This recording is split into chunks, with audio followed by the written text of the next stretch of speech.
we are going to let it happen again. And here too, I understand your feeling, because we get, of course, Andre and me and my colleagues, we get the same kind of language. Why are you so pro-Russian? I'm not pro-Russian. But you are told that you are pro-Russian. Why are you so much against Ukraine? Why should we be against 45 million in Ukraine? That doesn't make sense. We are in favor of the people of Ukraine, but we are now suddenly becoming part of the Cold War. And of course we should, we are frightened by that. We are optimists, but nevertheless, I'm frightened about this quick development. But we are politicians, we are elected politicians, so we have the duty to see what we can do against it. Because if we cannot stop it, it will go on. When it goes on, it will be a danger for us all. Whether we are right, left, center, doesn't matter. Whether we are in politics or working in a factory, it will threaten us all. Last week in Strasbourg, I said, listen, you all do not have to be afraid of us because of our power, because of our votes. We are by far the smallest group. So the only thing that we have is arguments. Perhaps you could listen to our arguments. I think the same as here. You are, of course, a bigger group, but the majority here is thinking different. And now we should keep ourselves cool and really look for arguments. And arguments start with information. Andre Hugo, Miroslav mentioned that he has been so many times to Ukraine. Andre is also for our group a regular visitor of Ukraine, not only Kiev, but also Odessa and the east of Ukraine, because you need information. Also in the west. In the west. Yes, I recently was in Kiev. Before I was in Lviv, Donetsk, and in Kiev, Donetsk, and Lviv. But it's needed because you now meet so many people who have an opinion on Ukraine, but cannot even point where it is on the map. They never speak with people from Ukraine. They don't know who they are. They listen, they hear things, and then they say.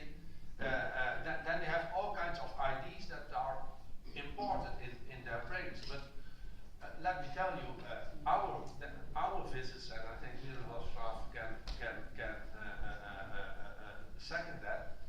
Ukraine is more or less a failed state. It doesn't function. The change of government was weird, but the endemic corruption in the country is, compared with Ukraine, Russia is on the level of corruption a civilized state.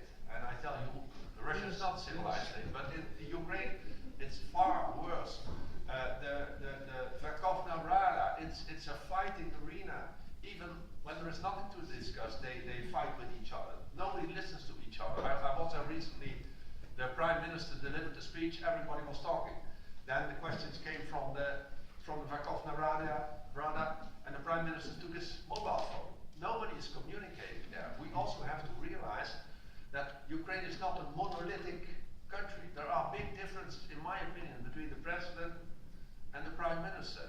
In Ukraine, people say Yatsenyuk is America, Poroshenko is EU. Whereas the president of the country says there is no military solution. I will come back to that, but he at least says that. The prime minister says it might not be the best solution, but of course there is a military solution of this conflict.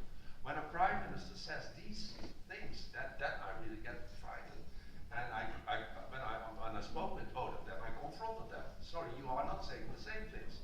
The one person says no military solution, the other says it could be possible.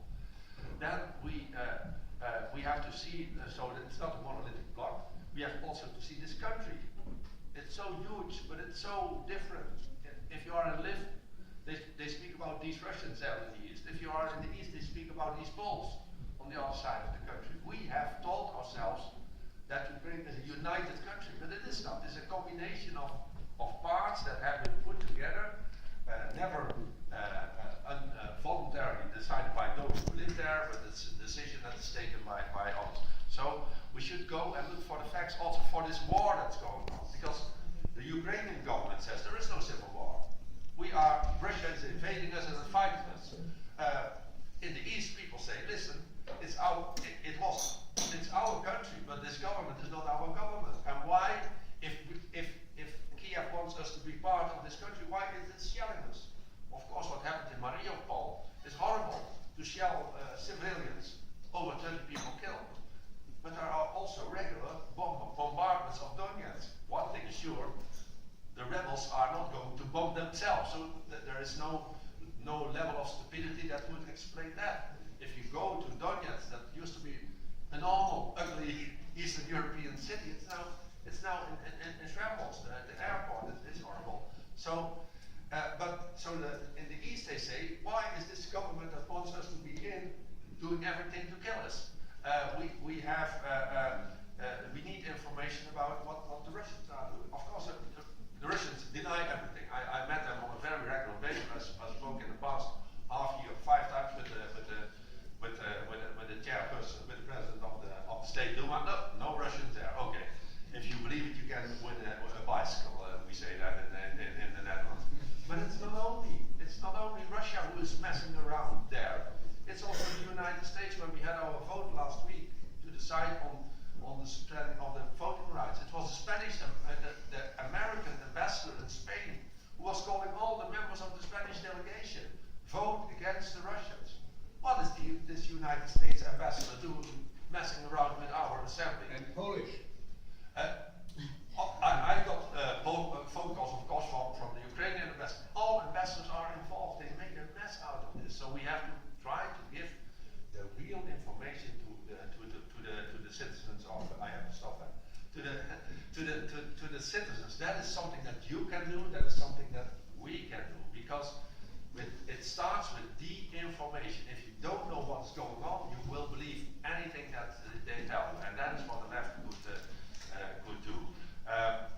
I think I cannot answer all questions, but Miroslav painted a good picture of the things that are also happening in that country. We should not be on the side of the Ukrainian government, because it's a strange government, it's a right-wing government. It's not only Nazis, that's what the Russians say, no, it's not only Nazis there, but it's an extreme government that does use violence in a military way against its own civilians. That is almost the worst thing that you can do.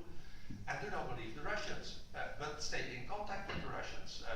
Now we have thrown, not we, but the Assembly has thrown them out.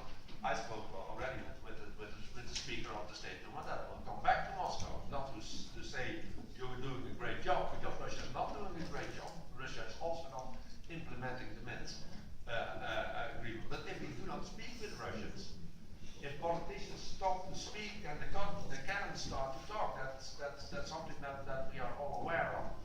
And I think now in the Council of Europe, the Unified Left is the only group that is still able to go both to Kiev and to Moscow to discuss. And we do not make this travels to make friends, because they are not our friends, but we do it because we need a platform. And I think you here, also in the European Parliament, should say, you can call me anything what you want. We are leftists, we are used to something. But you cannot create a new Cold War over the backs of all these people who live in there in Ukraine. I give you one last example. Last week, a member from the opposition bloc in the Parliament of Ukraine delivered, I think, a fine speech. And the Congress was more or less the only thing that we in the East and in the Southeast want is peace. Peace and this horrible tragedy and this killing and this bombing. And that was her speech. And she even voted for the suspension of Russian voting rights. So she was in line with the delegation. No pressure. When she came home, the party of the Prime Minister accused her immediately of treason. Treason. Not by saying something. No, we are going to lift your immunity, your parliamentary immunity, because you delivered this speech in Strasbourg. A speech of a Ukrainian elected person representing the Southeast, and he's now accused of treason. So things go totally out of hand. We should tell all this information to all our counterparts here and say, okay, stop swearing, stop scolding. Let's together analyze what the arguments are. Last remark, I have this for you, Gabi, because we didn't only discuss the war that's going on in Ukraine, but also the